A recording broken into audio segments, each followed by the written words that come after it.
Pressure কুকারে জল ছাড়া ১ চামচ তেল দিয়ে সবুজ বেগুন আর কাঁচা টমেটোর দুর্দান্ত স্বাদের রেসিপি দুপুরে কিংবা রাতে ভাত রুটি যা দিয়েই খাবেন না কেন ভীষণ ভালো লাগবে। একবার খেলে বারবার খেতে ইচ্ছে করবে। নমস্কার বন্ধুরা, আমি সোমার রান্নাঘরের আরও একটা নতুন পর্বে আপনাদের সবাইকে অনেক অনেক স্বাগত জানিয়ে আজকে নিয়ে এসেছি বেগুন আর কাঁচা টমেটোর দুর্দান্ত স্বাদের একটা রেসিপি, যেটা আপনারা খুব সহজেই অল্প সময়ে অল্প উপকরণে তৈরি করতে পারবেন। খেতে হবে দারুণ সুস্বাদু। আমি এখানে নিয়েছি ৩টে সবুজ বেগুন, মিডিয়াম সাইজের। আপনারা যে কোনো বেগুন দিয়ে এটা তৈরি করা যাবে। এবার বেগুনগুলোকে বাজার থেকে আনার পর ভালোভাবে ধুয়ে নিয়ে এইভাবে একটু কেটে দেখব, কেননা বেশিরভাগ সময়ই বেগুনের ভিতরে পোকা থাকে। অবশ্যই এইভাবে কেটে একটু দেখবেন যাতে ভেতরে কোনো রকম পোকামাকড় না থাকে। যদি থাকে কেটে সেইটুকু বাদ দিয়ে দিতে হবে। বেগুন টমেটোর পরিমাণ আপনারা নিজেদের প্রয়োজন অনুসারে কম বেশি করে নেবেন। বেগুনগুলোকে আমি এইভাবে একটু কেটে দেখে নিয়েছি, আর এদিকে কাঁচা টমেটোগুলোকেও এইভাবে একটু কেটে দেব, কেননা কাঁচা টমেটো সেদ্ধ হতে একটু সময় বেশি লাগে। এভাবে কেটে দিলে খুব অল্প সময়ে সেদ্ধ হয়ে যাবে। এখানে আমি ৩টে বেগুনের সাথে ৩টেই টমেটো দিচ্ছি, 4টে দেব না, তাহলে খুব বেশি টক হয়ে যাবে।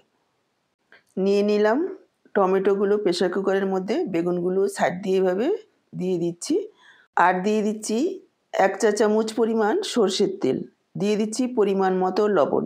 আপনারা চাইলে এর সাথে আলুও দিতে পারেন যদি আলু খেতে পছন্দ করেন। এবার প্রেসারটাকে আটকে গ্যাসে বসিয়ে দেব। মিডিয়াম ফ্লেমে 2টো সিটি মারব।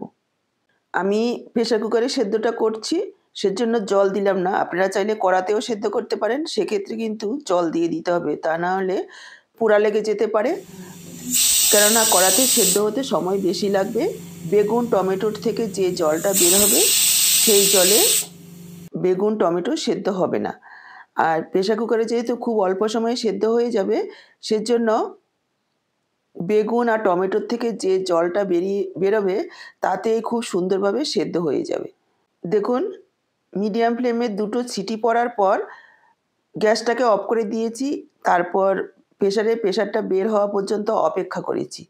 এবার প্রেসারটা খুলে নিলাম, এইভাবে একটু দেখে নিচ্ছি।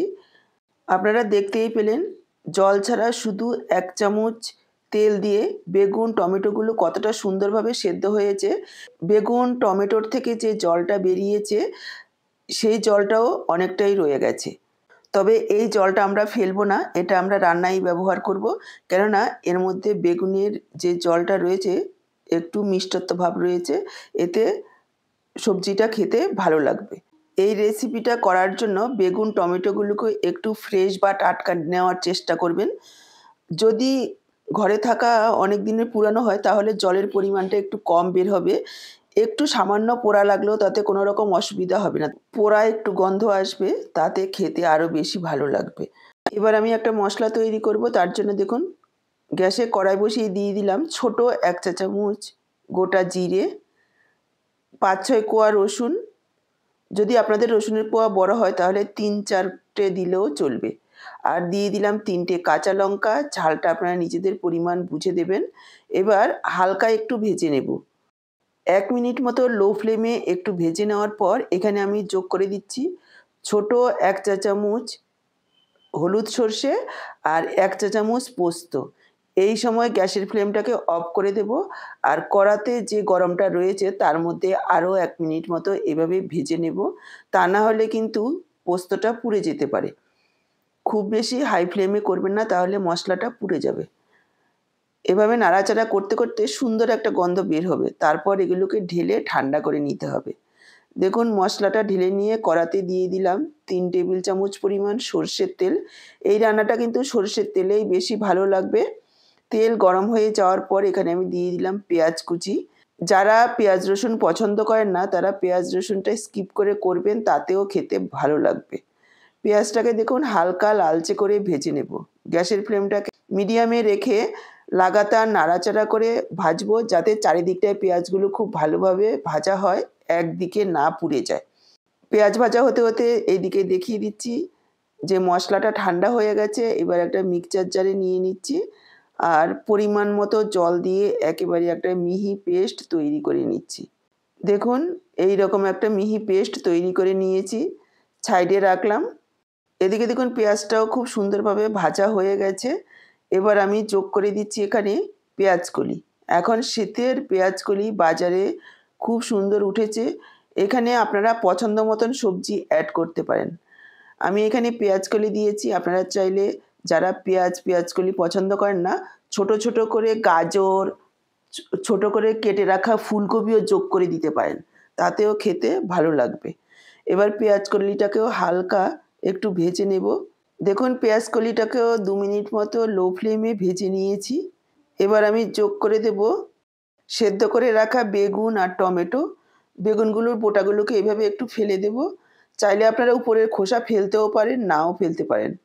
আমি একটু একটু করে ফেলে দিচ্ছি, কিছুটা অংশ থাকবে, তাতে কোনো রকম অসুবিধা হবে না। বেগুন টমেটো যোগ করার আগে আমি এখানে যোগ করে দিলাম 1/2 কাপ পরিমাণ মটরশুঁটি।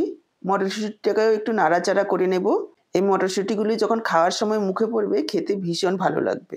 মটরশুঁটিটাকে একটু নাড়াচাড়া করে নেওয়ার পর এবার যোগ করে দিলাম বেগুন টমেটো।